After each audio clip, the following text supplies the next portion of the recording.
You're listening to Skeptoid. I'm Brian Dunning from Skeptoid.com. Men in Black. They inspired a Hollywood blockbuster starring Will Smith and Tommy Lee Jones. They inspired recurring characters on The X-Files. They inspired a comic book series. They fly in black helicopters and patrol in unmarked black sedans. They're said to have harassed and threatened innocent citizens since the 1950s.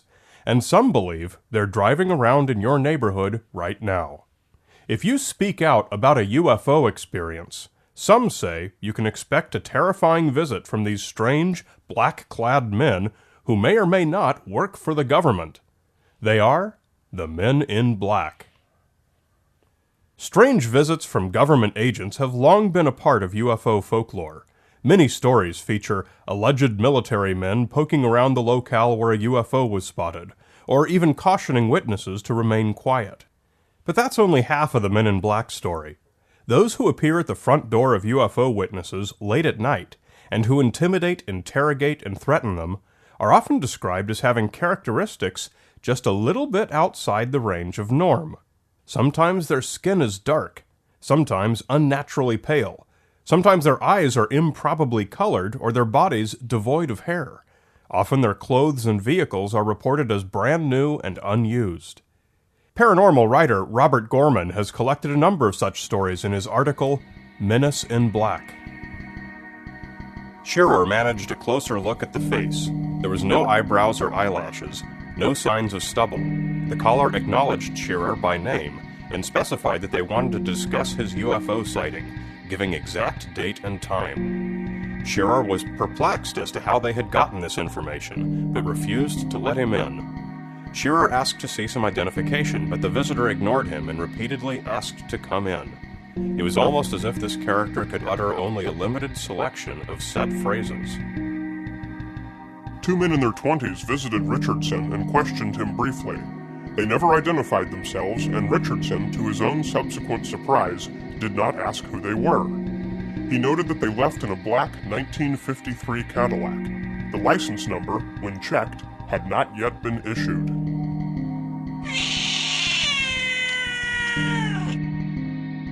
At 5:30 p.m., there was a knock at the door. A representative of the Missing Heirs Bureau said that he was looking for an Edward Christensen who had inherited a great deal of money.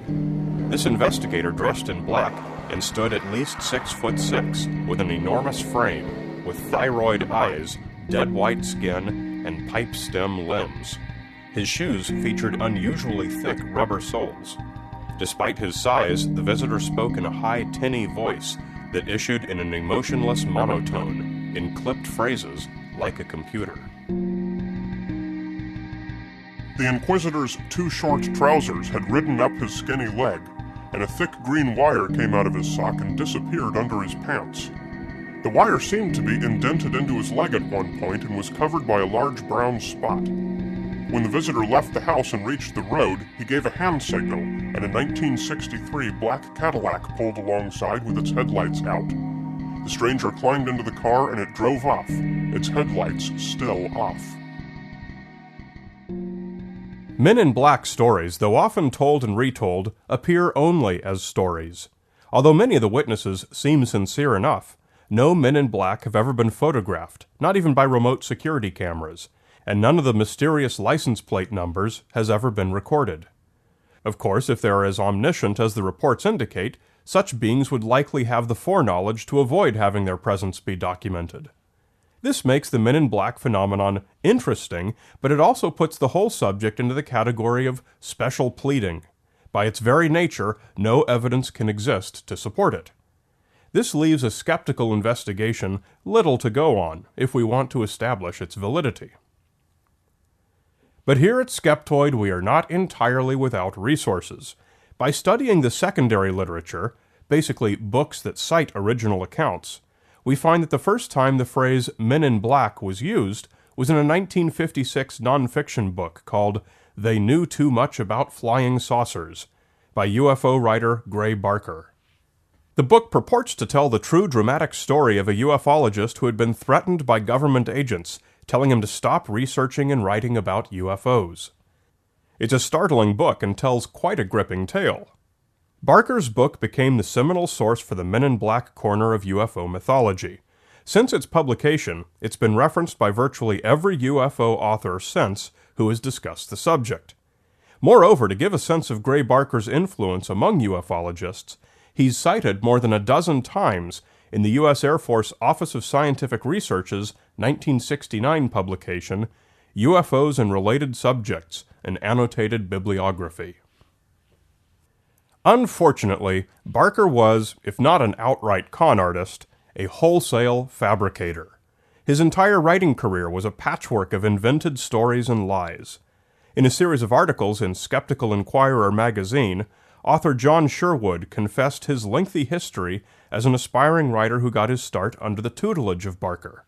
Barker persistently encouraged him to make up and sensationalize his stories. Sherwood even caught Barker doing such thing as making phone calls with a disguised voice to report made-up sightings of strange phenomena to honest paranormal researchers, such as John Keel, all for the sake of creating a story. Barker did it consciously, even telling Sherwood outright that he, quote, pretty much took all of ufology as a joke. Sherwood wrote that Barker hawked his books and magazines by embellishing stories and encouraging others to fabricate more. He launched hoaxes, joined others' deceptions, and manipulated people's beliefs. As one example, in 1957, Barker and his friend Jim Moseley wrote a fraudulent letter from the U.S. Department of State and sent it to George Adamski, a Polish immigrant who believed he'd been kidnapped by aliens. The letter assured Adamski that the department encourages your work, and your communication of what you certainly believe should be told to the American public. Adamski duly continued his public advocacy of UFOs, and flaunted the letter as evidence that the government confirmed their existence. Barker then wrote another book, Gray Barker's Book of Adamski, reporting the incident that he himself had created. Not content to stop there, Barker and Moseley made some hoax film footage in 1966 using a ceramic saucer held from a fishing pole, footage which he thenceforth sold.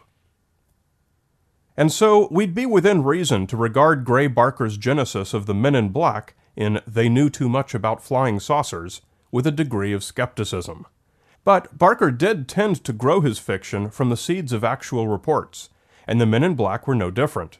In this case, the seed came from one of his early publishers, a strange man named Albert F. Bender. In 1952, Barker was an enthusiastic young writer, 27 years old and brimming with ideas. He found a publisher for some of his early stories in a periodical called Space Review, the newsletter of the grandiloquently titled International Flying Saucer Bureau. This bureau consisted of one man, Albert Bender, by profession a factory timekeeper. Although in his 30s, Bender lived with his stepfather in a room he called his Chamber of Horrors, decorated with his own paintings of ghouls and skulls, and flavored by ambient sound effects from a phonograph.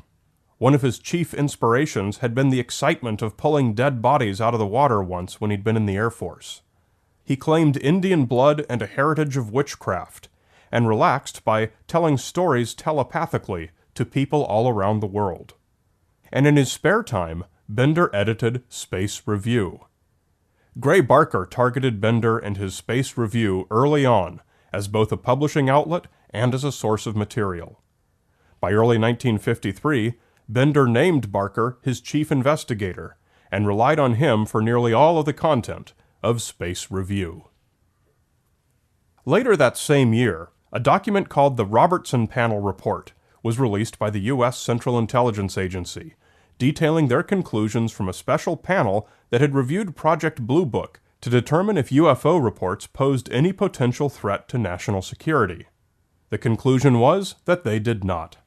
However, buried deep within the report was a reference to private UFO enthusiast groups. The panel took cognizance of the existence of such groups as the Civilian Flying Saucer Investigators, Los Angeles, and the Aerial Phenomena Research Organization, Wisconsin. It was believed that such organizations should be watched because of their potentially great influence on mass thinking if widespread sightings should occur. The apparent irresponsibility and the possible use of such groups for subversive purposes should be kept in mind. Bender obsessed over all such documents, and this one appears to have struck a nerve with his paranoia. In September, he notified the Bridgeport Herald newspaper that he was closing his International Flying Saucer Bureau immediately, following a frightening visit. The paper reported, "Bender said 3 men wearing dark suits came to his home, flashed credentials showing them to be representatives of the higher authority, and asked him many questions about the IFSB. They told him, not roughly, but sternly and emphatically, to stop publishing flying saucer information." Bender also claimed that a recent television psychic's prediction that the U.S. government would make an announcement about flying saucers on December 10, 1953, was based on the writings of Nostradamus. For the next 9 years, Bender refused to give any further details of the 3 men. However, he finally did break his silence in 1962, when Barker persuaded him to write, for Barker's own publishing house, Saucerian Books, a detailed account of what happened. Bender called it Flying Saucers and the 3 Men. The volume was, to put it mildly, bizarre. Bender claimed that he learned the truth about flying saucers by astrally projecting himself to their secret underground base in Antarctica, populated by aliens of 3 genders. The visitation from the 3 men had been a psychic visitation. Albert Bender, in addition to being quite the eccentric, probably also suffered from a delusional disorder. But little did Gray Barker care about that. The moment Bender had folded his enterprise, Barker wrote an entire book, They Knew Too Much About Flying Saucers, giving his own pulp fiction version of Bender and his mysterious government agents. Made up from whole cloth, since at that time Bender had still refused to give details. This history, upon which the entirety of today's Men in Black folklore was based, came from the imaginative fiction of Gray Barker, based wholly upon a single rambling report from a man who was probably mentally ill. It was truly a distasteful case of exploitation, but it worked for the legend. Sherwood wrote, "Barker's prose gave Bender's story sufficient credibility to sustain an urban legend. Strange aircraft are observed, but after black-clad men step from their huge auto, the witnesses clam up." Are strange, pale, half-alien men in black a reality? They were to the troubled mind of Albert Bender, but obviously more corporeal government employees do exist, and at least in the days of Project Blue Book, did go out into the field to interview UFO witnesses. But it's noteworthy that not one of those witnesses ever reported being threatened or harassed in any way. The Men in Black remain merely a comic diversion for modern cinema goers, a source of pulp fiction for authors like Gray Barker and the many who have followed him, and sadly as a source of all too real torment for those few, like Albert Bender, who suffer from paranoid distress. Writing and producing this show is not just a hobby, it's my full-time job. Just as you depend on a new show every week, I depend on your monthly micropayment. If you're not already a supporter, please come to Skeptoid.com and click on Support Skeptoid, and see just how quick and painless it is to make this a two-way street for both of us, for many years to come. You're listening to Skeptoid. I'm Brian Dunning from Skeptoid.com.